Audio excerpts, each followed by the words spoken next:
Hello friends, welcome back to my channel. আশা করি তোমরা সবাই খুব ভালো আছো এবং সুস্থ আছো। বেশ অনেক মাস আগের ভিডিও, সেগুলো তোমাদের সাথে শেয়ার করতে এলাম। মাঝখানে বিভিন্ন কারণে এই ভিডিওগুলো শেয়ার করা হয়নি। মার্চ মাসে আমরা সিকিম এবং দার্জিলিং ঘুরতে গেছিলাম। তো সেইখানে আমরা যে হোটেলে ছিলাম সেই হোটেলের রিভিউ দিতে চলে আসলাম। আমি প্রতিবারই আমার ট্রাভেল ব্লগে তোমাদের সাথে শেয়ার করে থাকি আমরা যে হোটেলে থাকি।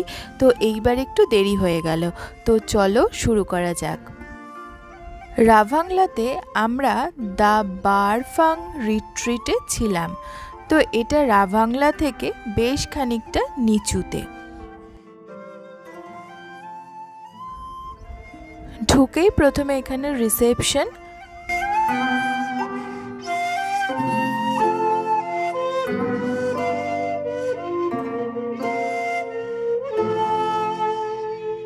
চেকিং টাইম এখানে 12টা। রিসেপশনের পরে ডান দিকে হচ্ছে কিচেন আর বাঁ দিকে হচ্ছে ডাইনিং হল। বেশ বড় ডাইনিং হলটা, এবং বেরিয়ে তারপরে অনেকটা খোলা জায়গা আছে, বেশ সুন্দর। এখানে বাইরে বসে খাওয়ার জায়গাও আছে। তারপরে ডান দিকে গিয়ে ওপরে এবং নিচে ধাপে ধাপে রুমসগুলো আছে। তো আমাদের রুমটা সব থেকে ওপরে ছিল।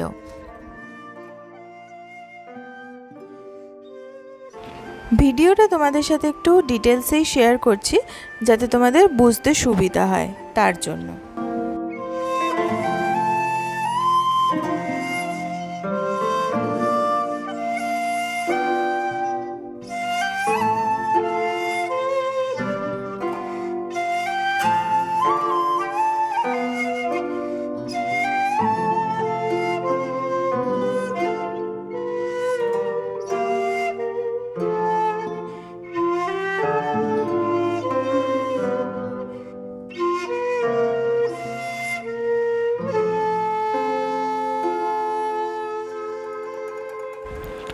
আমরা উঠে চলে এসেছি আমাদের রুমে। সামনেই আমাদের রুম, তো চলো সেইটা তোমাদের সাথে শেয়ার করে নিচ্ছি।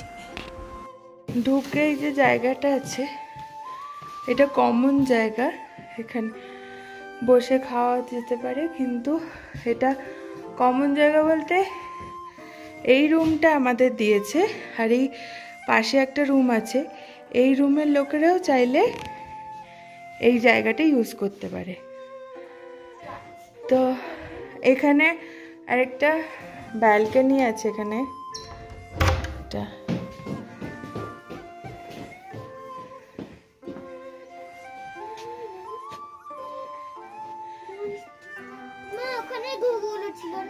হ্যাঁ, এই ব্যালকনিটা ছোট।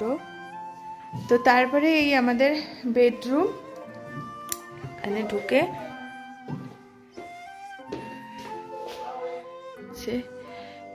বেডটা বড়, কিং সাইজ। এখানে দুটো বসার জায়গা আছে, টেবিল আছে, এখানে আলমারি আছে, নিচেও রাখার জায়গা আছে। এখানে ফায়ারপ্লেসটা বন্ধ। ফায়ারপ্লেসে একবার কিছু একটা অঘটন ঘটেছিল, তো তারপর থেকে ওরা ফায়ারপ্লেস বন্ধ করে দিয়েছে। কিন্তু রুম হিটার চাইলে ওরা রুম হিটার দিয়ে যাবে, এবং রুম হিটারের জন্য পার নাইট 300 টাকা ভাড়া নেবে। তারপরে এদিকে মিরর, টিভি, টেবিল।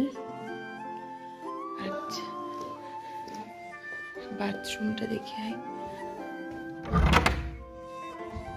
হ্যাঁ, বাথরুমে দিকে বেসিন,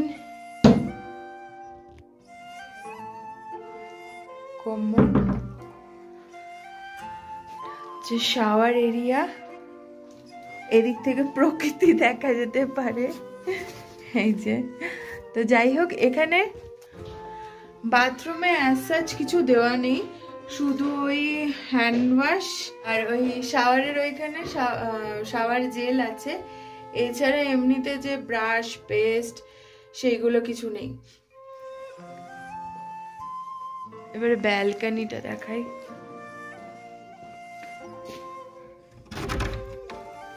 ব্যালকনিটা বিশাল বড় ব্যালকনি, দেখো বসার জায়গাও আছে, খুব সুন্দর।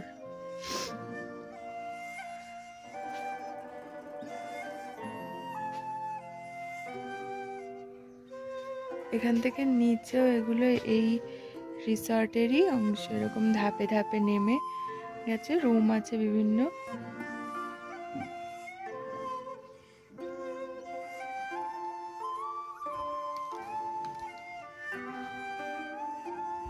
ওপরে ব্যালকনি থেকে তোমাদের যে রুমগুলো দেখাচ্ছিলাম নিচের, সেই রুমগুলো দেখিয়ে দিচ্ছি তোমাদেরকে।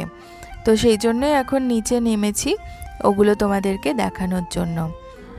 মার্চ মাসে বেশ ভালো ঠান্ডা ছিল রাভাংলাতে, আমরা তো পুরো কেঁপে গেছিলাম। তো এখানে রিসর্টে কিন্তু আমাদের ভালোই অভিজ্ঞতা হয়েছে এবং এখানকার যারা ছিল স্টাফেরা তাদের ব্যবহার অত্যন্ত ভালো, সমস্ত বিষয়ে আমাদের খুব হেল্প করেছে। তো আমাদের কিন্তু বেশ ভালো লেগেছে, তো অভিজ্ঞতাটা তোমাদের সাথে শেয়ার করলাম। ওই একদম ওপরে যে ব্যালকনিটা দেখা যাচ্ছে, লাইট জ্বলছে, ওই রুমটাতে আমরা আছি। যেহেতু প্রচণ্ড ঠান্ডা ছিল সেই সময়, আমাদের কিন্তু 2টো হিটারও ওরা প্রোভাইড করেছিল, সঙ্গে আমাদের বাচ্চা ছিল। তো ওই সব দিক দিয়ে কিন্তু লোকেরা খুব হেল্প করেছিল এখানকার রিসর্টের। এখানে সোজা এই জায়গাটা দেখে মনে হচ্ছিল এখানে বারবিকিউ করা হয়, সেরকমই ব্যবস্থা ছিল এখানে। তো এটা আমাদের রুমটা পেছন থেকে তোলা ছবিটা, দেখো পুরো ফাঁকা চারিদিকটা। তো বেশ ভালোই অভিজ্ঞতা হয়েছিল আমাদের, যদিও ওয়েদারটা মেঘলা ছিল যার জন্য আমরা ব্যালকনি থেকে ভিউটা খুব একটা উপভোগ করতে পারিনি। তো যাই হোক, তোমাদের সাথে শেয়ার করলাম, কেমন লাগলো জানিও। যদি ভালো লাগে তাহলে অবশ্যই শেয়ার করো এবং কমেন্ট করে জানিও। আর চ্যানেলটা যদি ভালো লাগে তাহলে সাবস্ক্রাইব করো এবং তার সাথে সাথে বেল বাটনটা ক্লিক করে দেবে, তাহলে আমার নতুন নতুন ভিডিওর আপডেটসগুলো পেয়ে যাবে। নতুন ভিডিওর সাথে খুব তাড়াতাড়ি দেখা হচ্ছে।